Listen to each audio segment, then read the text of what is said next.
బియ్యం కూరగాయలు తీసుకుని ఇంటికొస్తాడు సాంబయ్య. లక్ష్మి, లక్ష్మి అని పిలవగానే లక్ష్మి లోపల నుండి పరిగెత్తుకుంటూ వస్తుంది. ఏంటయ్యా, ఎంతసేపైందొచ్చి? ఈ రోజైనా పని దొరికిందా? అవును లక్ష్మి, పిల్లలు పడుకున్నారా? మెలకువతోనే ఉన్నారా? ఆకలి ఆకలి అంటూ ఇప్పటి వరకు మీకోసం ఎదురు చూసి చూసి ఇప్పుడే నిద్రపోయారు. అవునా, తొందరగానే వద్దామనుకున్నాను లక్ష్మి, కానీ బస్ ఎక్కితే డబ్బు ఖర్చు అవుతుందని నడుచుకుంటూ వచ్చాను. అందుకే పొద్దుపోయింది. ఇవిగో బియ్యం, కూరగాయలు, తొందరగా వెళ్లి వంట చేయి. అలాగేనయ్యా, చిటికలో వంట చేసుకుని వస్తాను. ఈలోగా కాళ్ళు చేతులు కడుక్కొని కాసేపు విశ్రాంతి తీసుకో. పరుగు పరుగున వంటగదిలోకి వెళ్ళింది లక్ష్మి. 15 గంటలో చక్కచక్క వంట పూర్తి చేసింది.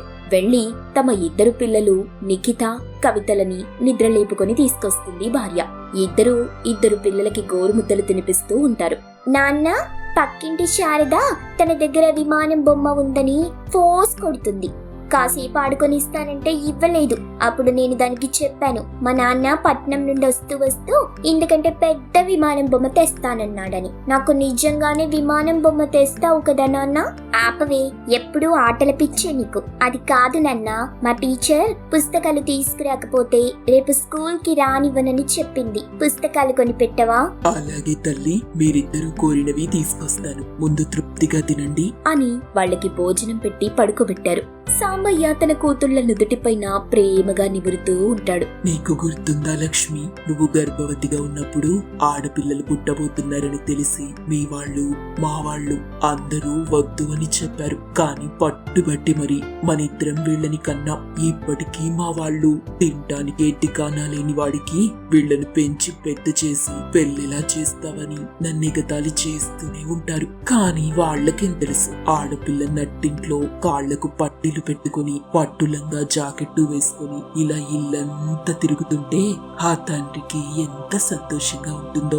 అదేంటో లక్ష్మి, ఎంత కష్టం చేసినా సరే నా చిట్టి తల్లుల ముఖం చూస్తే నా కష్టమంతా మాయమైపోతుంది. మీరు ఎంత మంచివారండి. ఈ రోజుల్లో అందరూ ఆడపిల్లల్ని భారంగా అనుకుంటుంటే మీరు మాత్రం వాళ్ళని ఎంతో ప్రేమగా చూసుకుంటున్నారు. సర్లే, ఇప్పటికే చాలా పొద్దుపోయింది. రండి, మీరు కూడా భోంచేద్దురు గాని. సాంబయ్య భోజనం చేస్తూ, లక్ష్మి, నువ్వు భోంచేసావా? నేను తిన్నానులే, ముందు మీరు తినండి. పిచ్చిదానా, 20 సంవత్సరాలుగా నీతో కాపురం చేస్తున్నాను. ఆ మాత్రం తెలీదా నాకు నీ గురించి?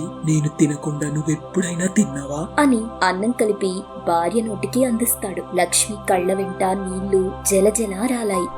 మీకెన్ని కష్టాలు వచ్చాయండి. మా కోసం పగలు రాత్రి విశ్రాంతి లేకుండా శ్రమిస్తున్నారు. అంత పని చేసి నడిచి రావడం అంటే ఎంత కష్టమో నాకు తెలుసు. తప్పదు కదా లక్ష్మి, జీవితం అంటేనే కష్ట సుఖాల సమ్మేళనం. కొంతకాలం చీకటి, కొంతకాలం వెలుగు. మనకంటూ మంచి రోజులు రాకపోతాయా అని మాట్లాడుకుంటూ భోజనం పూర్తి చేసి మళ్ళీ ఆ రాత్రి పనికి బయలుదేరి వెళ్లిపోతాడు. యారగండయ్యా, ఈ రోజు ఇంకా ఇసుక లారీలు రాలేదేంటి అని అనుకుంటూ ఉండగానే ఇసుక లారీ వచ్చి ఆగింది. సాంబయ్య లారీ ఎక్కి కూర్చుంటాడు. లారీ నేరుగా కన్స్ట్రక్షన్ జరుగుతున్న ఒక బిల్డింగ్ దగ్గరికి వెళ్లి ఆగుతుంది. వెంటనే సాంబయ్య తన దగ్గర ఉన్న చెలకపారతో లారీలో ఉన్న ఇసుక మొత్తాన్ని కిందకి లాగుతాడు. ఆ బిల్డింగ్ ఓనర్ కొంత డబ్బు సాంబయ్య చేతిలో పెట్టాడు. ఆ డబ్బు జేబులో పెట్టుకుని మరో లారీ కోసం ఎదురు చూస్తూ ఉంటాడు సాంబయ్య. అప్పుడు గండయ్య, రే సాంబయ్య, వెళ్ళి టీ తాగుతాను రారా? లేదురా, నాకు తాగాలని లేదు. నువ్వు వెళ్ళి తాగుపో. ఒక్కటి తాగినంత మాత్రాన డబ్బులైపోలేరా? లేదురా, నా కూతుళ్ళకి రేపు పుస్తకాలు కొని పెట్టాలి. రేపు నేను ఇంటికి వెళ్లేసరికి వాళ్ళు నా కోసం ఎదురు చూస్తూ ఉంటారు. నీ కూతుళ్ళంటే నీకెంత ప్రేమరా సాంబయ్య? ఎంత కష్టం చేసినా వాళ్ల కోసమే కదరా గండయ్య. చదువు సంధ్య లేకపోవడం వల్ల నేను ఇలా మట్టి పని చేసుకోవాల్సి వస్తుంది. నా కూతుళ్ళకి అటువంటి పరిస్థితి రాకూడదు కదా. ఎంత కష్టమైనా సరే నా కూతుళ్ళని గొప్పగా చదివించాలి. ఇంతలో లారీ రావడంతో, సరేరా, లారీ వచ్చింది, నేను వెళ్తున్నాను అని వెళ్తాడు సాంబయ్య. మర్నాడు ఇంటికి వెళ్లేటప్పుడు తన కూతుళ్ళు అడిగిన పుస్తకాలు, విమానం బొమ్మని తీసుకెళ్తాడు. అలా పగలు రాత్రి శ్రమించి తన కూతుళ్ళని చదివిస్తూ తమ జీవితాల్లో వెలుగు ఎప్పుడొస్తుందా అని ఎదురు చూస్తూ ఉంటాడు. గిరిజాపాలెం గ్రామంలో రామచంద్రరావు అనే ఒక వ్యక్తి ఉండేవాడు. అతనికి లక్ష్మమ్మ అనే ఆమెతో వివాహం జరుగుతుంది. వారి కాపురం ఎంతో సంతోషంగా సాగుతూ ఉంటుంది. రామచంద్రరావుకి తన భార్య లక్ష్మమ్మ అంటే ఎంతో ప్రేమ. అతని కష్టసుఖాల్లో పాలు పంచుకునేది. ఎప్పుడూ రామచంద్రరావుకు ఎదురు మాట్లాడేది కాదు. భర్త మాటే వేదంగా ఉండేది. రామచంద్రరావు లక్ష్మమ్మని ప్రేమగా దగ్గరికి తీసుకొని ముద్దుగా లక్ష్మి అని పిలుస్తూ ఉంటాడు. లక్ష్మి, నీలాంటి భార్య దొరకటం నా అదృష్టం. నేను ఏదో జన్మలో ఏదో పుణ్యం చేసుకుని ఉంటాను. అందుకే ఇంత మంచి భార్య నాకు దొరికింది. ఈ రోజుల్లో భర్తను అర్థం చేసుకునే భార్యలు ఎక్కడున్నారు చెప్పు? చీటికి మాటికి భర్తనెదిరించి మాట్లాడడమే వారి పని. అలాంటి భార్య దొరికితే జీవితం నరకం, మనశ్శాంతి అనేదే ఉండదు. కానీ నాకు మాత్రం ఆ పరిస్థితి లేదు. ఎందుకంటే నా భార్య ఎంతో అనుకువైనది కాబట్టి అని భార్యని పొగడ్తలతో ముంచెత్తుతున్నాడు. పొగిడింది చాలే, ఇంకా ఆపండి. ఆయన అందరికంటే గొప్పగా నేనేం చేశానని ఇంతలా పొగుడుతున్నారు? ఒక భార్యగా ఎలా ఉండాలో, నా భర్తని ఎలా సంతోష పెట్టాలో అది చేశాను నేను. ఇందులో మీరు పొగిడేంత గొప్పతనం ఏం లేదండి. ఆయన భార్యనిలా పొగిడితే నెత్తికెక్కి కూర్చుంటుంది, మీకు తెలుసాలా?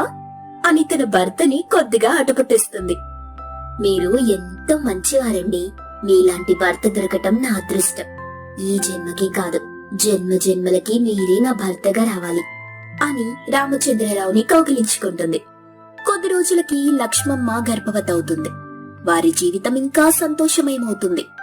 ఈ విధంగా ఎంతో సంతోషంగా సాగిపోతున్న వాళ్ల జీవితంలోకి ఒక విషాదం చోటు చేసుకుంది. లక్ష్మమ్మ పండంటి ఆడబిడ్డను ప్రసవించిన తరువాత ఆమెకు బాలింత జబ్బు చేయడంతో చనిపోతుంది.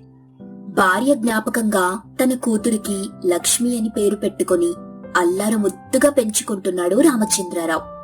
అయితే భార్యని మర్చిపోలేని రామచంద్రరావు తాగుడికి బానిసయ్యాడు. అదే సమయంలో రామచంద్రరావు మేనమామ ఊరి నుండి అతన్ని కలవడానికొచ్చాడు. ఏంట్రా ఇది? ఇలా అయిపోతే ఎలా?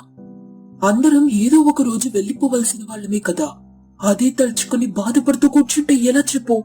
నీకు ఒక కూతురుంది. దాని ఆలనా పాలనా నువ్వు చూడలేవు కదా. నీ కూతురికి ఒక తల్లి కావాలి. దానికోసమైనా నువ్వు మళ్ళీ పెళ్లి చేసుకో. నీకు అభ్యంతరం లేకపోతే నా కూతుర్నిచ్చి పెళ్లి చేస్తాడు. అయితే మొదటగా రామచంద్రరావు తన మేనమామ కూతుర్ని పెళ్లి చేసుకోవాల్సింది.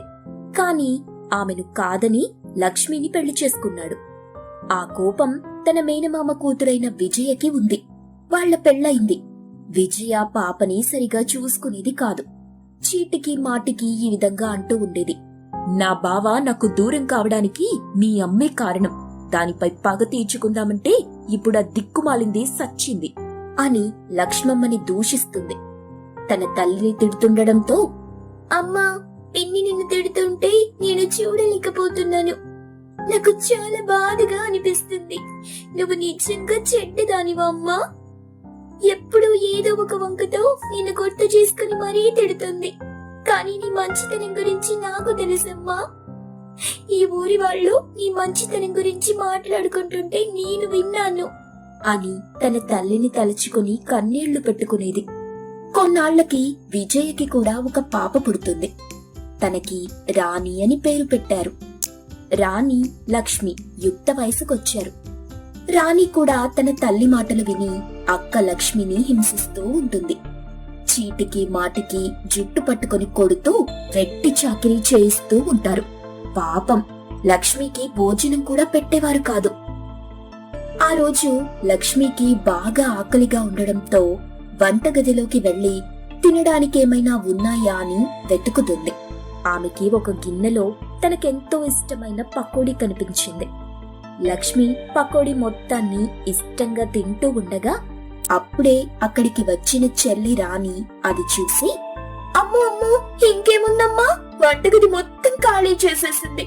నేనెంతో ఇష్టంగా చేసుకున్న పకోడీ మొత్తం తినేసింది అని రాణి లక్ష్మి జుట్టు పట్టుకుని తీసుకొచ్చి బయట విసిరిస్తుంది. పాపం చీకట్లో ఎటు వెళ్లాలో తెలియని లక్ష్మి భయం భయంగా ఏడుస్తూ తల్లిని తలుచుకుంటూ, అమ్మా, నేనేం పాపం చేశాను? ఎందుకు నన్ను ఈ కష్టాల కొలిమిన వదిలి వెళ్లిపోయావు? నన్ను కూడా నీతో తీసుకుపో అంటూ ఇంటి బయట కూర్చొని కుమిలి కుమిలి ఏడుస్తుంది. అప్పుడు అక్కడ లక్ష్మమ్మ ఆత్మ ప్రత్యక్షమవుతుంది. తన బిడ్డ పడుతున్న కష్టాలు చూసి లక్ష్మమ్మ ఆత్మ తల్లడిల్లిపోతుంది. చిట్టి తల్లి. ఎవరు పిలిచినట్టనిపించి తల పైకెత్తి అక్కడ తన కన్న తల్లి ఉండడం చూసిన లక్ష్మి అమ్మా అని పరిగెత్తుకుంటూ వెళ్లి తన తల్లిని వాటేసుకుని తనివి తీరా ఏడుస్తుంది. నువ్వేం బాధపడకు తల్లి, ఇంక నేను వచ్చేసానుగా, వాళ్ళకి తగిన బుద్ధి చెప్తాను అని తన కూతుర్ని తీసుకుని గుమ్మం దగ్గరికి వెళ్లి తలుపు కొడుతుంది. అరే, దీనికి ఇంకా బుద్ధొచ్చినట్టు లేదు, ఈ రోజు నా చేతిలో ఇది చచ్చిందే అంటూ తలుపు తెరిచి అక్కడ లక్ష్మమ్మ ఆత్మ ఉండడం చూసి దయ్యం దయ్యం అని గట్టిగా అరవడంతో లోపలి నుండి విజయ కూడా అక్కడికొచ్చి లక్ష్మమ్మని చూసి వెర్రికేక వేసి చలనం లేకుండా అలాగే నిలబడిపోయింది. తల్లి కూతుళ్ళిద్దరూ గజ గజ వణికిపోతుంటారు. ఇన్ని రోజులుగా మీరే మారతారులే అని ఎదురు చూశాను, కానీ మీరు మారకపోగా అమాయకురాలైన నా కూతుర్ని ఎన్నో కష్టాలు పెట్టారు, ఎంతో హింసించారు. ఇంక నా సహనం చచ్చిపోయింది. ఈ క్షణమే మీ ఇద్దరిని అతి కిరాతకంగా చంపేస్తాను అని వాళ్ళిద్దరి గొంతు పట్టుకుని గట్టిగా పిసుకుతూ ఉంటుంది. ఊపిరాడక తల్లి కూతుళ్ళిద్దరూ గిలగిలా కొట్టుకుంటారు. అమ్మా, వాళ్ళ పాపన వాళ్లే పోతారులే, వదిలేయమ్మా వదిలే. చూసారా నా కూతురు మంచితనం? తనని అర్థం చేసుకోలేని మీరు మనుషులు కాదు, పశువుల కంటే హీనం. నా కూతురు చెప్పింది కాబట్టి ఇప్పటికి వెళ్లిపోతున్నాను. మళ్ళీ నా కూతుర్ని హింసించినా కష్టాలు పెట్టినా మీ రక్తం కళ్ళు చూస్తాను అని అక్కడి నుండి మాయమైపోయింది. తమను తన తల్లి బారి నుండి కాపాడినందుకు ఆ రోజు నుండి చెల్లి రాణి, తల్లి విజయ లక్ష్మిని ఎంతో ప్రేమగా చూసుకునేవారు. తన చేత ఒక్క పని కూడా చేయించేవారు కాదు, అన్ని పనులు వాళ్లే చేసేవారు. తనని మహారాణిలా చూసుకునేవారు. అది చూసిన లక్ష్మమ్మ ఆత్మ ఎంతో సంతోషించింది.